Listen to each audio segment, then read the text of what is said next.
Welcome everybody to the Buffy the Vampire Slayer Hellmouth event video, where we're going to take a look at this massive event, tie-ins and all. This is going to be a two-part video, and we're going to start with Angel. So the Angel tie-ins, we have two today, 3. So we got issue 5, we got issue 6, and we've got issue 7. So this kind of picks up where Angel first trade ended. We're introducing Gunn, and he's live streaming. I thought at first it was live streaming monster hunting, which was really stupid. But it looks like that he's live streaming like urban investigations and stuff like that. Nothing actually related to monsters. So I may have jumped the gun a little bit in my notes there, but I do appreciate that attention to detail. That while he is doing something that maybe I don't think Gunn would have done in the original show, it's not character breaking. It's just different. We get a little bit of Gunn's backstory, which I don't mind hearing, is that him and his sister were lured in by vampires' kids. It's kind of what the show did, except they were adults. It was a trick. So I didn't mind that too much. I guess I'm just going to throw this up front. Of the issues that I've read, I enjoyed the Angel issues that lead into this event much more than I did the Buffy issue that I read for this part, but we'll get to that. Angel recruits Gunn, and they have this nice little talk, but my biggest issue with this take on Angel is that none of this is his idea, and this is going to be an issue that permeates throughout this entire book. Lilith, in this book, just goes around telling people what to do, and they do it. There's no agency to any of these characters because they're just doing what they're told. So now that we've established Gunn, we're starting to build up Angel investigations. We've got Fred, we got Gunn, and in issue 6 of Angel, which is another tie-in issue, we get Spike, who has come to LA after Drusilla dumps him at the end of the Buffy Volume 2 trade, which is what kickstarts this whole event, I believe. I don't remember if I mentioned that in that review, because I'm going to be honest, I kind of forgot that happened. It was also hard to tell because that's when the art really started to go downhill for me. So with issue 4, mostly being an introduction for Gunn, this is going to be an ongoing issue that I have with the Angel book as much as I am enjoying it. But I also think that might be part of why I'm enjoying it.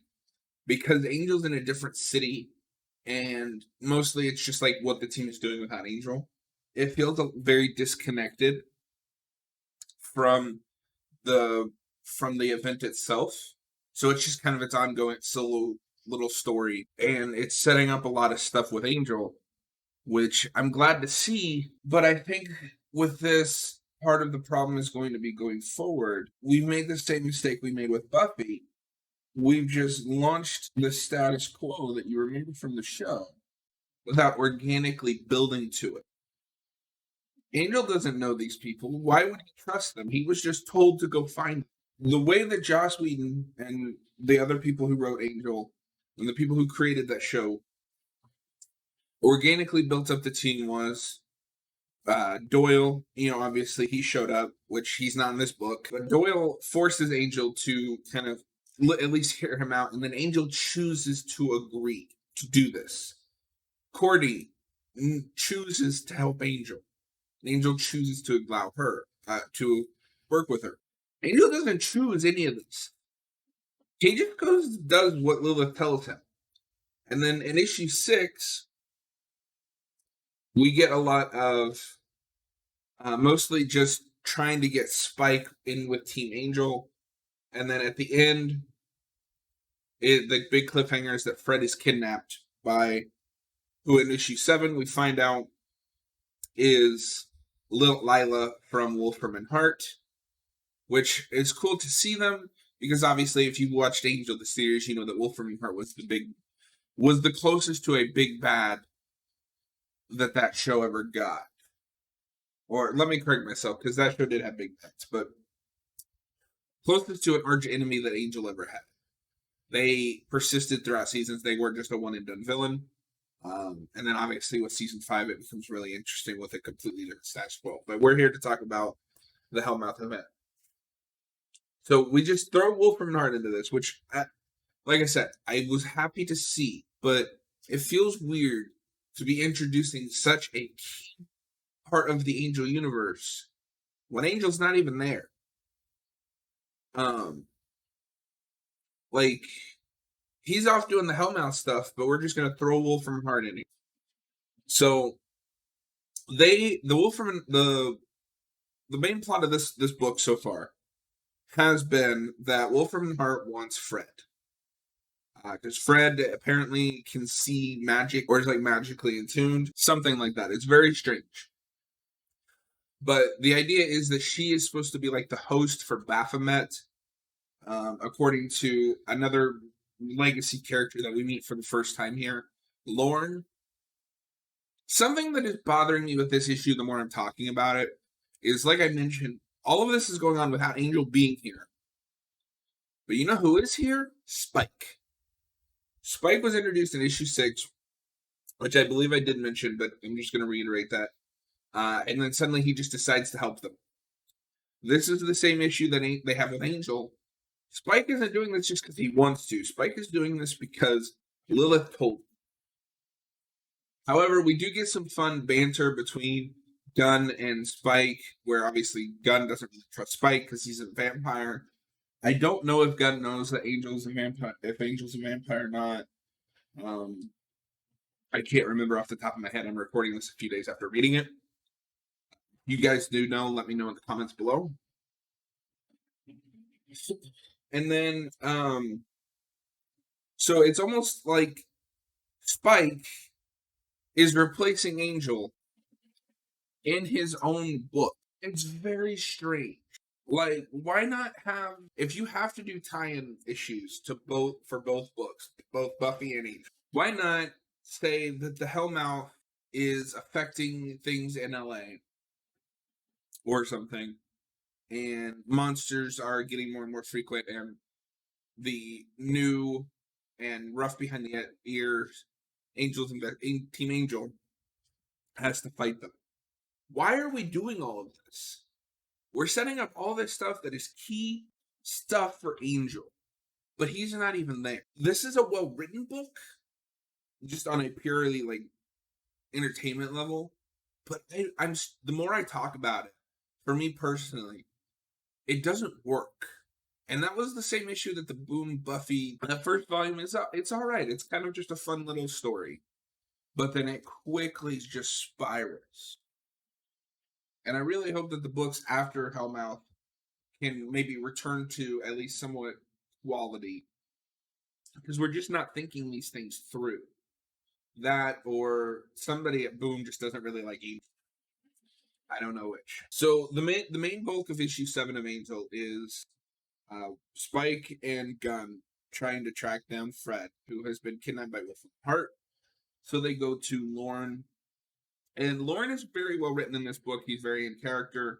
I can hear that actor's voice in when I'm reading it, which is something I always appreciate with this, because I don't always have that, especially with this book.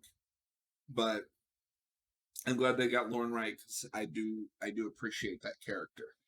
So when we get our first taste of who Wolfram Hart is in this universe, I don't know how I feel about it. So the only person we've met from Wolfram Hart is Lila. And if you remember in Angel, Lila was she was evil because she wanted to be evil. She wanted power. She wanted to be Wolfram Hart because they were a law firm. A law firm invested in power. They were not fanatics, at least not in the sense of religious fanatics. This Lila Morgan is just a fanatic. Or, to be fair, that is the persona she is putting on now. I could see them maybe trying to fix this by saying that she was just trying to get Fred's attention. But as of just reading this book, she is acting like a crazy fanatic worshiper in a cult. That is not as interesting to me. The Buffyverse is filled with those kind of people. What was interesting about Wolfram and Hart to me is that they were evil. They knew they were evil. They enjoyed being evil, not because they worshipped a god, but because they knew their place in the world, and they were happy to fulfill it. And obviously human desires like money, power, things like that. So Wolf, this issue ends with Spike being told by Lauren where she is, where Fred is, and that he needs to hurry because Fred is being won over slowly but surely. And it is kind of this cool like seduction of power. But I don't understand this thing with Fred where she's magically in I can't talk today, where she has the potential for magic. Fred was just a normal girl who was too smart for her own good in the original series. And I know I keep comparing this to the original series, but you're bringing in all the stuff that I remember from the show, so you're asking me to compare it. That's the only thing I can think of. The only thing the only reason that I can think to do this is we're setting up Illyria.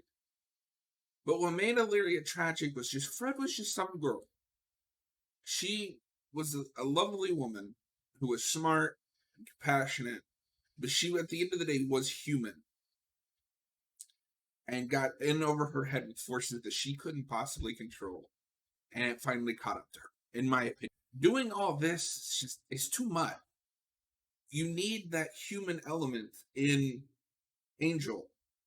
You have Gunn, but what made Angel work was that he was the monster of the team, and he was surrounded himself with the human influences, regular human influences, because he wanted to connect to humanity.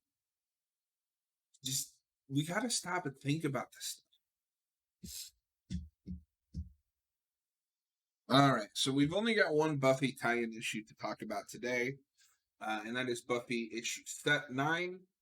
I couldn't tell who was narrating this. It looks like it's supposed to be Joyce, but as opposed to Angel, which I think maintains a solid bit of artwork, the art in this is terrible. It's trying to be cartoony, but it's so cartoony to the point that I can't tell who is who. So I'm going to assume that the opening narration is Joyce, but like I said, it's really hard to tell. There's some faces that are going to give me nightmares going forward. There is this little funny thing where Joyce's age, if it is Joyce, seems to change from panel to panel. I can't tell if that's because it's a dream or if that's because the art sucks. I'd have to do some more research, but if you guys know, let me know in the comments below. The main bulk of this issue is Willow and Giles, I believe. Yeah, it's showing like the trio and Giles and all of Buffy's supporting cast and what they're doing while Buffy and Angel down in Hellmouth. They don't come out and specifically say it, but I'm thinking that part of what's going on is the Hellmouth is negatively influencing people because Willow and Giles are acting like awful people in this issue. Willow is a straight up bitch to her girlfriend, and Giles bursts into Jenny Calendar's home like a crazy person. So I'm hoping once I get further into the event, it will reveal that the Hellmouth is influencing negative thoughts, making people act crazier than they would in real life. But we'll see. That'll be covered in part 2. But that's just my opinion after reading this issue. This issue is more of a tie-in with the Hellmouth, and I think that's because the Hellmouth obviously is in Sunnydale, so they're able to connect the characters more to it. It would be nice if Willow and Xander were more involved in the monster fighting. They just kind of let Buffy go and was like, sorry, we'll try to help next time. So I do like the way that this kind of shows the effects that the Hellmouth is having on people, if what I'm reading into is correct, and it's not just we're just writing people to be awful for drama's sake and to get people where we want to go. I'm giving it a little bit of faith. Faith. I hope that it doesn't end up burning me. So, not a lot to go on with here. It does look like we're setting up a new character. I'm guessing it's Kendra. I've heard that she is around in this book, in this universe, more than she was in the original show. So we will just have to see what happens. So moving on to the last couple of issues to talk about here is the actual Hellmouth book. A lot of this book is in the actual Hellmouth itself, which makes sense, and it does kind of make me appreciate that we get to see what's going on outside of the Hellmouth as well. But I feel like you could have condensed some of this. Buffy didn't need this huge event.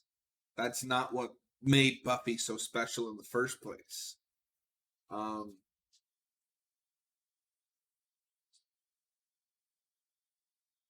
Not a lot happens in the first issue. It's mostly getting Buffy kind of caught up and some fun like banter with Angel and kind of them being forced to team up against a bigger threat. It really is unfortunate that this is their first meeting, and something tells me potentially their last. Like I said, I've said it I think in other videos. Buffy and Angel are one of my favorite relationships in the Buffyverse, and I think they are key to each other's growth as people, not just a good relationship that I enjoy watching on screen. So to take that away from Buffy and Angel, I think is a detriment to them both as characters, but that's just my personal opinion. A lot of this is Angel just going forward and Buffy chasing after him. I do enjoy. It looks like at one point that Buffy faces some negative consequences to a choice that she made earlier, and it does result in the death of someone, which I hope was an actual death and not just like she's hallucinating in Hellmouth. But I did enjoy getting to see Buffy face a darker side of slaying in this. I've always said that Buffy is heavily influenced by Spider-Man, where she is a teenager with great power, and she has to learn the responsibility that comes with that power. That's a whole video in and of itself. Getting to see Buffy and Angel actually team up is fun, and that's some of the stuff that I'm enjoying most in this event. But there's not a lot of character work going on in this event, other than, like I mentioned, Buffy kind of facing the negative consequences and not helping someone. They don't really seem to know what to do with Angel as a character. He just kind of reminds me of season 1 Angel, where he just shows up, says something, and then disappears. But instead of disappearing, he'll just say something and keep going, and Buffy will chase him.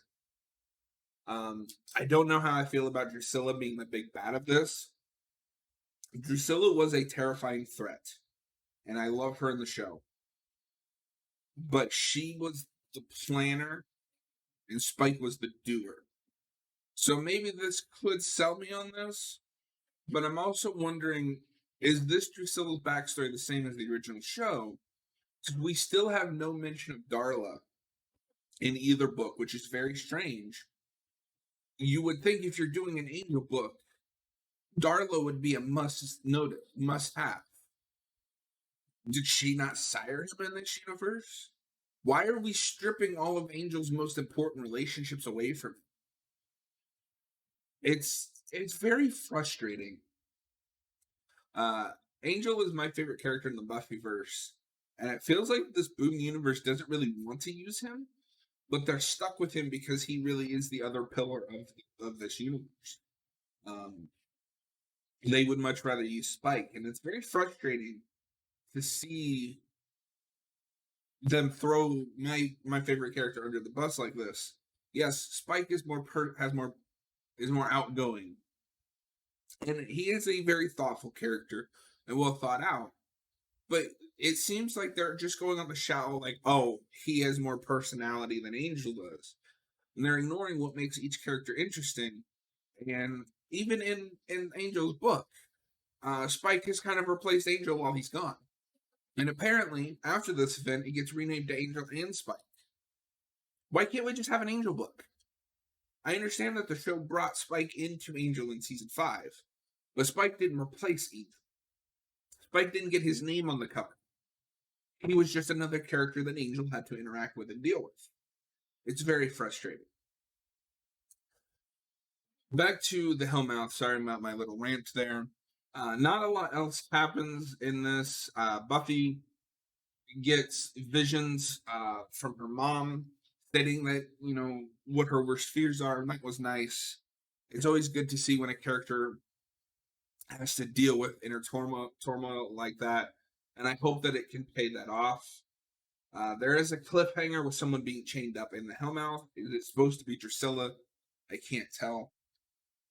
I guess we'll get that answered in part 2 of this video, if you liked it.